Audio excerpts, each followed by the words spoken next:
far beyond the dusty plains, past the rolling hills and winds that carried whispers of the desert, there lay a city unlike any other. This was not merely a collection of buildings and streets.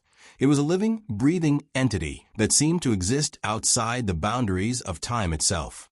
The architecture spoke of ancient civilizations, with towering minarets that kissed the clouds and marble palaces that gleamed like pearls under the sun. Markets bustled with merchants from distant lands, selling silks, spices, and stories woven into colorful fabrics. What made this city truly extraordinary was the feeling it evoked in everyone who entered its gates. Travelers spoke of a strange peace that settled over them, as if the city itself was welcoming them home. The elderly sat under ancient banyan trees, recounting tales passed down through generations, while children played in narrow lanes, their laughter echoing against walls that had stood for 1,000 years. The city was so timeless, so perfectly preserved in its beauty, that even the sun seemed to pause a little longer each evening, casting golden hues across the domes and towers, as if reluctant to leave such magnificence behind. Moonlight painted silver paths through the streets, and under this celestial glow, the city transformed into something magical, a place where dreams felt within reach and love seemed destined to bloom. And within this enchanted city, there was one presence that outshone all else, one soul whose radiance eclipsed even the most brilliant sunrise. She was called the Golden Queen, though no one knew if this was her true title or simply a name whispered by those who had felt her mysterious pull. Her origins were shrouded in secrecy, her past a closed book that no scholar had ever managed to open. What everyone knew, what everyone felt, was her presence, an aura of grace and power that seemed to flow through the very streets of the city like an invisible river. No one had ever seen her face fully. This was not merely a choice, but a tradition, a mystery that had become her signature. She always wore a golden veil, shimmering in sunlight, glowing under the moon. The fabric was unlike any other, woven with threads of actual gold, they said, though others believed it was something more magical, something that captured light and held it prisoner. When she walked, the veil moved like water, like silk caught in an eternal breeze, revealing glimpses of what lay beneath, but never the complete truth. Stories surrounded her like a veil of their own, each tale more fantastical than the last. Whoever glimpses her face loses their very senses. The old women warn their grandchildren, their voices dropping to dramatic whispers. They become lost in her beauty, wandering the streets like souls without bodies, forever searching for what they cannot have. Some said her beauty was not of this world, that she was a celestial being who had descended from the heavens to rule over mortals. Others told darker tales, claiming that misfortune followed those who dared to stare too long, that her beauty was a curse disguised as a blessing. Merchants returning from long journeys brought stories from distant lands, tales of princes who had traveled across oceans, hoping for just one glimpse, only to return broken and haunted. But the truth? No one truly knew. The queen moved through her city like a ghost made of light, present yet untouchable, visible yet forever hidden behind that shimmering curtain of gold. In the same city lived a young man named Ayaan. His story could not have been more different from the queen's, yet destiny, in its mysterious way, had already begun weaving their threads together. Ayaan was poor, not the kind of poor that begged in streets, but the honest poverty of hard work that barely earned enough to survive.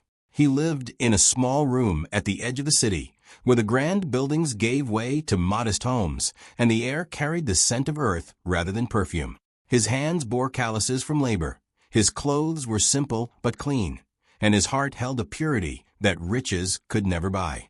From dawn until dusk, Ayaan worked.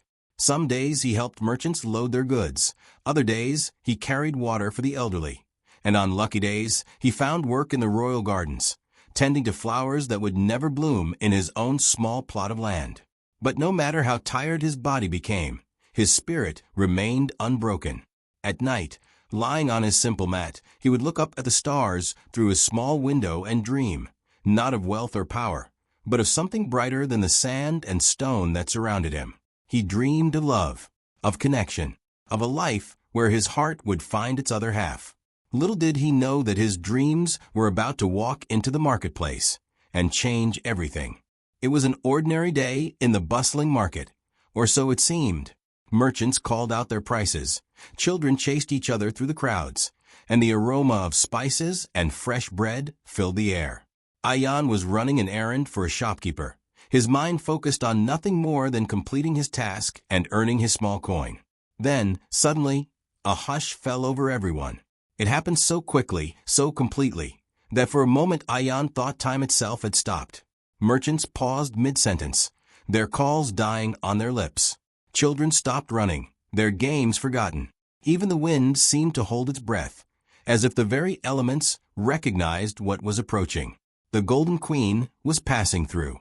Ayaan turned, and there she was, not her full face, not even her eyes, but her silhouette against the afternoon sun. The golden veil caught the light, creating an aura around her that seemed almost divine. Her movements were graceful, each step deliberate yet fluid, as if she were dancing to music only she could hear. In that moment, something inside Ayaan stirred, something deep and primal, like recognition, like finding a memory buried so deep in his soul that he had forgotten it existed. He didn't understand what was happening to him. He only knew that in the space of a heartbeat, his life had divided into before and after. From that day forward, peace left Ayaan's heart completely. Every morning, Ayaan found himself wandering the streets she might pass. He learned her patterns, the routes her procession favored, the times when she was most likely to appear. He didn't plan these wanderings. His feet simply carried him there, guided by a force stronger than logic or reason. Every day his longing grew, a quiet ache he could not name, could not explain, could not escape. He thought of her at work, her silhouette appearing in his mind's eye when he should have been counting coins or carrying goods. He dreamed of her at night, though in his dreams she had no face, only that golden glow that both revealed and concealed. His friends noticed the change. "Ayaan, you're distracted," they said. "You've become a ghost wandering among the living." But how could he explain something he didn't understand himself? How could he describe a love born from a silhouette, a connection sparked by a moment, so brief it barely existed? He tried to reason with himself. She was a queen, untouchable, forbidden. He was a poor worker with nothing to offer but his honest heart. Logic screamed that this was madness, that he should forget what he had seen and return to his simple life. But the heart, as we know, has its own logic, one that reason can never defeat. One evening, when the sky was painted in shades of amber and gold, Ayaan could no longer contain himself. He had seen her procession approaching from a distance, and something within him, desperation, courage, love, pushed him forward. He stepped into the path of the royal guards. Swords were drawn instantly, their blades catching the dying light. Soldiers surrounded him, their faces hard with duty, ready to defend their queen's honor with their lives. The crowd gasped, stepping back, sure they were about to witness a tragedy. But then, she raised her hand. The gesture was small, almost imperceptible, yet its effect was immediate. The soldiers froze. The crowd fell silent. Even the wind, which had begun to stir, seemed to pause once more. "Come closer," she said. Her voice was soft, yet it carried, a voice that commanded without force, that invited without pleading. Ayaan approached with trembling steps, his heart pounding so loudly he was certain everyone could hear it. The closer he came, the more the world around him seemed to fade away. The soldiers became shadows, the crowd became whispers. The city became nothing more than a backdrop. When he stood before her, close enough to touch, close enough to see the texture of her veil, he realized that even the dust in the air seemed to dance around her, shimmering in the last light of the day.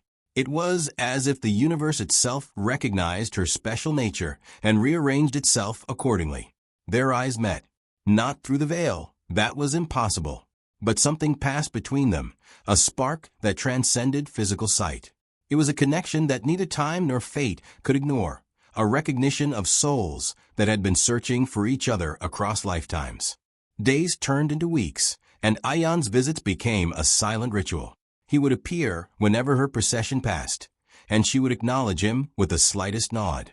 Eventually, the guards grew accustomed to his presence, lowering their swords before she even raised her hand. They spoke without words. A glance from her could convey welcome. A slight tilt of his head could express devotion. They created a world of hidden meanings behind the golden threads of her veil, a private universe where two souls communicated in the spaces between what could be said aloud. He fell deeply, painfully in love. This was no longer the infatuation born of a single glimpse. This was love built on the foundation of shared moments, of silent conversations, of the profound understanding that grows between two people who see each other's souls. But the veil remained. Always, the veil remained, a barrier of gold that separated him from the truth of her face, from the reality of who she truly was. One night, under a sky thick with stars, Ayaan could no longer hold back. They had met in a garden on the outskirts of the city, a secret meeting arranged through glances and nods, a place where no guards watched and no crowds gathered. "I must see your face," he whispered into the desert winds that carried the scent of night-blooming flowers. The queen looked at him with eyes that seemed to hold centuries of secrets. In the moonlight, he could see their color, deep and warm, like ancient honey, like the amber that preserved precious things for eternity. "Some truths are dangerous," she said softly. Her voice carried the weight of experience, of pain, of knowledge that came from living behind that golden barrier. "My face is not mine to show. Not yet." Her words sent a chill down his spine. He wanted to reach out, to pull the veil away, to finally see what lay beneath. But something inside him whispered caution. This was not a game. This was not a simple mystery to be solved. This was a woman with a story, with a past, with reasons for the wall she had built around herself. He respected her wishes. He waited. He loved her enough to give her time. Weeks passed. The longing between them grew, a tension that neither words nor silence could ease. And then, one night, Ayaan returned to their secret garden, determined in a way he had never been before. This time, the queen did not speak. She simply stood before him, bathed in moonlight, and allowed him to approach. When his trembling fingers touched the edge of her veil, she closed her eyes, not in fear, but in trust. The moment he lifted it, the world seemed to shatter and rebuild itself all at once. Her face was breathtaking, more beautiful than the stories claimed, more radiant than the desert sun, more perfect than any artist could capture. But what Ayaan saw went far beyond physical beauty. He saw strength in the set of her jaw, sorrow in the curve of her lips, wisdom in the lines around her eyes. He saw the weight of a crown that had never been visible, the responsibility, the fear, the loneliness of ruling from behind a veil. She was not just a queen in title. She was the heir to a royal lineage, hunted by enemies who would kill to seize her power. The veil had never been merely a choice. It had been protection, disguise, survival. And now, by seeing her, Ayaan had unknowingly stepped into that dangerous world. Fear and love collided in Ayaan's chest. He understood now. The warnings, the stories, the reason she had kept herself hidden. But understanding only strengthened his resolve. "I will protect you," he said, without hesitation. He had nothing to offer but his courage and his heart. No army, no wealth, no political power. But his words carried conviction. And in that moment, conviction was enough. She smiled, a small, wary smile that held years of guarded hope. And for the first time, she removed her veil fully, standing before him in the moonlight as herself, as a woman, as someone who had finally found a person worthy of trust. From that night, they began a journey, together, through moonlit deserts where jackals howled and the stars guided their path, through secret passages in the city that only she knew, through hidden palaces guarded by shadows and protected by those loyal to her cause. Every moment together was a battle between desire and duty. Every stolen kiss was a risk that could cost them everything. And yet, love grew stronger than fear, stronger than power, stronger than the golden veil itself. In the end, the choice was theirs to make. She could surrender her crown, abandon her royal duties, and escape with Ayaan to the simple life he had always dreamed of, a life of quiet mornings and peaceful evenings, far from the dangers that hunted her. Or he could rise to stand beside her in a world where enemies lurked at every corner, where trust was a luxury and love was a vulnerability. The answer was not easy. They wrestled with it through long nights and uncertain days. They argued, they wept, they held each other in silence. But together, they discovered a truth greater than beauty or power. Love, when true, can illuminate even the darkest path. In the end, they chose each other, not as escape from their worlds, but as a way to build something new. She would keep her crown, but she would no longer rule alone. He would leave his simple life behind, but he would gain a purpose greater than any he had imagined. And so, under the golden sunset of their city, the Golden Queen and Ayaan walked forward hand in hand. Not as queen and subject, not as mysterious figure and curious stranger, but as equals. Two hearts fearless in love, ready to face whatever the world might throw at them. The veil remained, but now it was a choice rather than a prison. She wore it when she chose, removed it when she wished. And in the secret garden where they had first truly seen each other, two souls continued their conversation, a dialogue of love that would last for all their days.